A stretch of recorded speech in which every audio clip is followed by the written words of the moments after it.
The future of Destiny.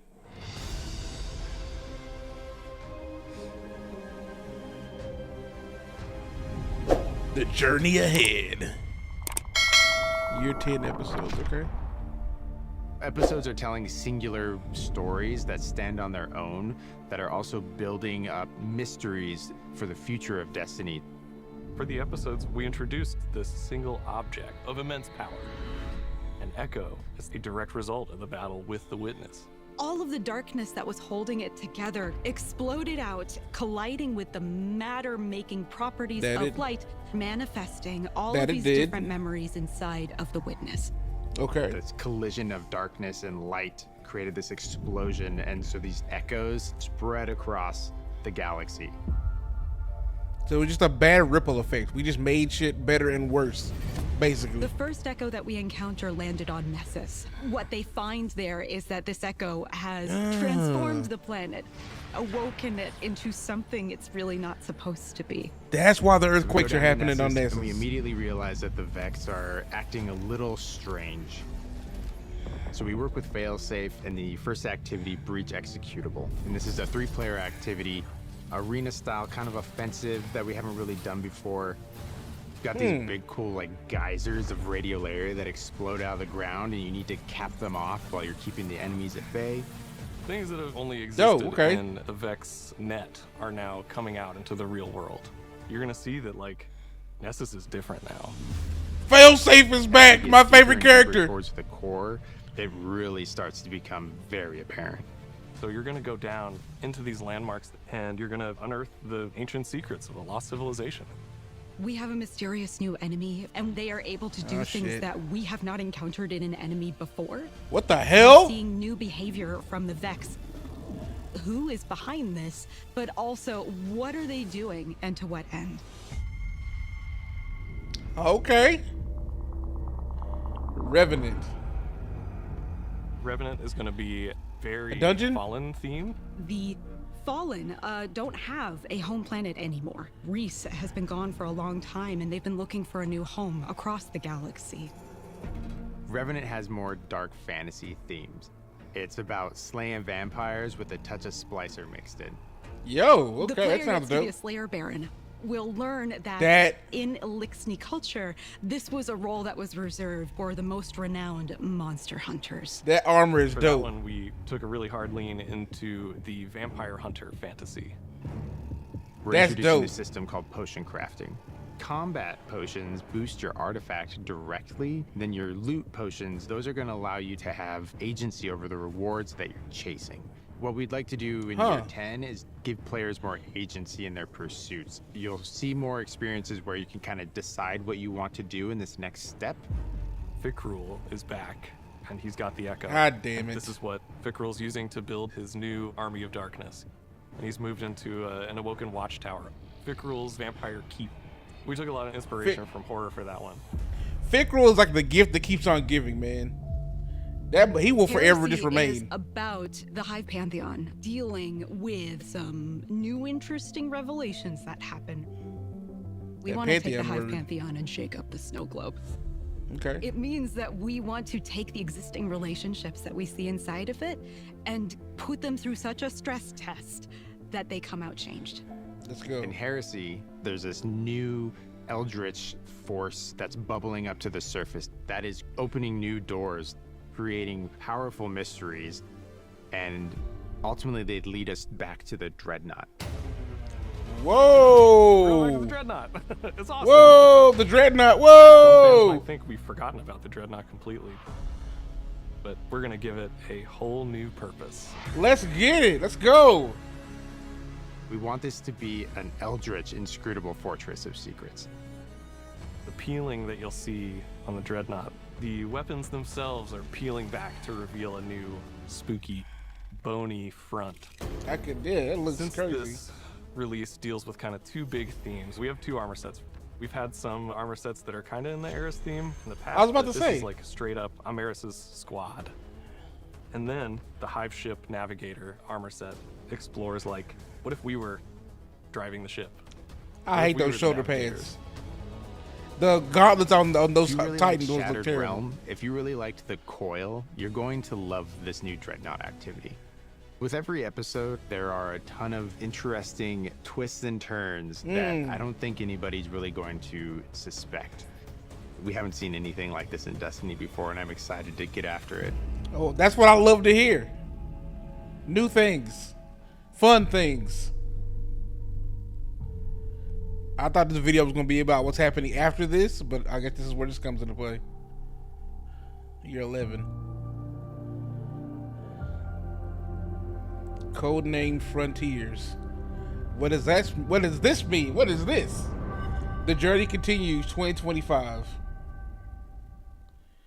Huh? Is that Destiny 3? All right, let's go back. There's no way that's... Okay, that's it. Codename Frontiers. Usually when you put a code name in front of something like a redacted, well, it usually means another game, does it not? I could be crazy, but that could be referring to Destiny 3. I don't think it's Destiny 3 because there's no way they're gonna have a full Destiny 3 game ready next year. There's no way. Could be, but I doubt it. I think this is something else, but we'll see. But I want to go back and talk about some things in this. So let's go back and pull this up. I've noticed that we encounter landed on Nessus. I've noticed things here for Echo when you go for the Echo episode. When you go to Nessus, there's like earthquakes and things happening. And there's something else that I noticed. I don't know if this has any effect on this episode. It has to do with what I'm going to put on screen right here about when you go to the gun range in the Enclave, there's this weird, like, I don't know, statue, some weird thing that's made of, like, hands and faces. And then there's, like, a dead ghost. There's, like, a ghost in the middle that's, like, a darkness ghost. I don't know what this means. I don't know if this is pertaining into this season or not. I made a video about it before when I first discovered it. But I don't know what this means, so I guess we're going to find that out. It's kind of weird. Is that this Echo has transformed the planet, awoken it into something it's really not supposed to be. Radiolarium! So we go down to Nessus, and we immediately realize that the Vex are acting a little strange. As they always do. It's the fucking so we Vex. work with Failsafe. Now, this is where I was excited. For you people that know me, Failsafe is my favorite character. Yeah, if you notice, this is Failsafe for people who don't know. She's on Nessus. She is like, I love Cade. I do love Cade, but Failsafe is my favorite character in Destiny. Failsafe is awesome. I've always campaigned for her to get some new role, to get some new anything. So I'm hoping she has an entirely new role, a new dialogue. I hope she means more because Failsafe is like the best character in Destiny for me. Just I am way too excited. I ran like a video campaign. I put the thumbnail up a long time ago where I kept tweeting this every day about Failsafe coming back. I've asked for this for like a long time. Failsafe and the first activity, Breach Execution. That gear looks dope, by the way, too. Player activity, arena style, kind of offensive that we haven't really done before. This looks cool. Got these big cool like geysers of radiolaria that explode out of the ground, and you need to cap them off while you're keeping the enemies at bay. I'm all for that. Only existed in the Vex net are now coming out into the real world. What to do? Run me a Fallout. Like Nessus is different now. We have a mysterious new enemy, and now they're able to do things that we. I don't know what's happening here. This looks like some shit from iRobot, but like in Vex form, I guess. Maybe these are Vex transformed into something else, kind of like how the Fall and the Scorn. This is like the Vex's version of that. I don't know. Have not encountered in an enemy before. But I don't know what's happening here. It just looks, whoever this person is that's like crafting these things, I'm excited to see. We're seeing new behavior from the Vex. Who is behind this? But also, what are they doing and to what end? And that's just echoes. And then the next next episode is Revenant. Revenant is going to be very Fallen themed. The Fallen don't have a home planet anymore. Reese has been gone for a long time, and they've been looking for a new home across the galaxy. I'm assuming, I wonder if Meatfreak has something to do with this too. Themes. It's about slaying vampires with a touch of Splicer mixed in. Oh God. The player gets to be a Slayer Baron. We'll learn. Okay, look at this. This gear looks like sick. I'm excited about getting this. This armor set. This armor set looks dope. It almost looks like Scorn-ish. It's probably just due to the because of the brown, but like overall, it looks nuts. That in Elixni culture, this was a role that was looks dope too. For the most renowned monster hunters. For that one, we took a really hard lean into the vampire hunter fantasy. Okay. We're introducing a system called potion crafting. Combat. Yeah. Okay, seeing that, is that Ido's? Is that Ido? Is that her? I'm wondering if she's gonna be like the main folk. Well, not the main. She's gonna be like the vendor for that episode. It kind of looks like her. Potions boost your artifact directly. Then your loot potions, those are gonna allow you to have agency over the rewards that you're chasing. What we'd like to do in year 10 is give players more agency in their pursuits. You'll see. So basically, sounds like you craft that potion and you'll be able to craft it in a way where you can go for specific, I don't know if you say guns or armor or whatever. Like it's something that you can use to aim to go for whatever you want to go for. More experiences where you can kind of decide what you want to do in this exactly. next step. Yeah. Fikrul is back. This asshole, why does Fikrul just can't die? Fikrul can't die. He can't die. So Fikrul is just gonna forever be in. Fikrul is the new Taniks, except he just doesn't die. He's just gonna forever remain. The Echo. And this is what Fikrul's using to build his new army of darkness. Yeah, see? He's moved into an awoken watchtower. Fikrul's vampire keep. An awoken? We took a lot of inspiration from horror for that one. Yeah, we gotta fuck Fikrul up. Again. Heresy is about the Hive Pantheon. You can tell this is kind of new because there's not even footage of it. Interesting revelations that happen. We want to take the Hive Pantheon and shake up the snow globe. Let's get it. It means that we want to take the existing relationships that we see inside of it and put them through such a stress test that they come out changed.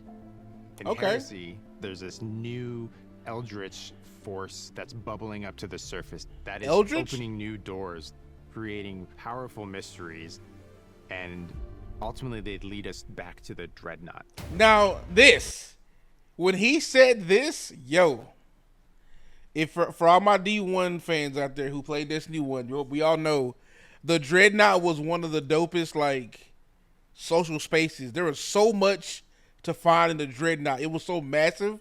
There were just so many different like cool things to find in there that were just like hidden. Shout out to the calcium fragments. All that good shit was in there. The Dreadnought was really a really good social space. And now that it's coming back and they're gonna revamp it, pretty excited to see what we're gonna find in there. We're going back to the Dreadnought. It's awesome. Some fans might think we've forgotten about the Dreadnought completely. I did. But we're gonna give it a whole new purpose. Let's get it. We want this to be an eldritch, inscrutable fortress of secrets. That eldritch word again. The peeling that you'll see on the Dreadnought. The weapons themselves are peeling back to reveal a new spooky, that looks crazy, bony front. Since this release, okay, for my Titans, and I think most people can agree with me, we always 85% of the time get the worst gauntlets. I hate the way that looks. Any gauntlet that makes it like perpendicular to like just like a straight line through my chest through my gauntlets, I hate. It just looks stupid. This is no exception. The design is cool with like the things hanging off of it and stuff. I hate the gauntlets of this though. That's just me. Helmet's dope though. This deals with kind of two big themes. We have two armor sets. We've had some armor Eris! sets that are kind of in the Eris theme in the past, but this is like straight up I'm Eris's squad.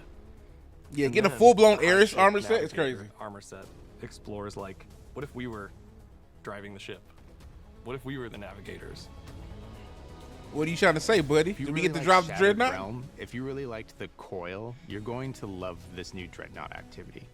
With every episode, there are a ton of interesting those are big words to say. Turns that I don't think anybody's really going to suspect. Those are huge words to say. Destiny before, and I'm excited to get after it. Heresy. And then at the end we get this, year 11. And it just simply says Codename Frontiers. Again, but no, it's not Destiny 3. It could be, I don't know. Maybe that's the new, maybe it's a new DLC. I don't know. But it has the Destiny 2 in the 2 logo beside it, leading me to believe it's not Destiny 3. So it looks like it may be another DLC. Usually when I see code names though, that's in reference to like a placeholder name for like a game, but this is for Destiny 2 still, so I don't know. This is all speculation. I guess we'll see. Either way, I still think this is the end for me for this DLC, but unless y'all show me something that's just insane, like on the Witness level for that DLC, then nah, I'm cool. But other than that, yeah, man, I'm happy to see what's coming forward. Just to recap, we get Failsafe back. We're going to deal with Fikram for the 900th time, and then we're going to the Dreadnought after that. So I'm excited about these episodes. They didn't mention a dungeon, even though we have, I think I saw, we do have a dungeon key, but they didn't mention a dungeon. So I'm assuming a dungeon is gonna be on one of those episodes, probably episode 2, because they didn't mention anything about episode as far as like any kind of player activity with the one for the Fallen. They didn't mention anything with Fikram, which Fikram might be the dungeon boss. I don't know. I'm speculating that that's going to be a dungeon for episode 2. Anyway, this is all speculation, but so it's nice to know what we have coming forward in Destiny 2 and for this DLC for the Final Shape. Final Shape's been amazing. I'm happy. A lot of y'all have watched my video, and I appreciate every single one of you for being here for this journey, especially with this ending. It's been incredible, and we're going to continue these episodes, so be on the lookout for those videos. With that being said, guys, I hope you enjoy. Hit the comment section down below. Tell me how you feel about what's coming forward with Destiny. And yeah, I'm out.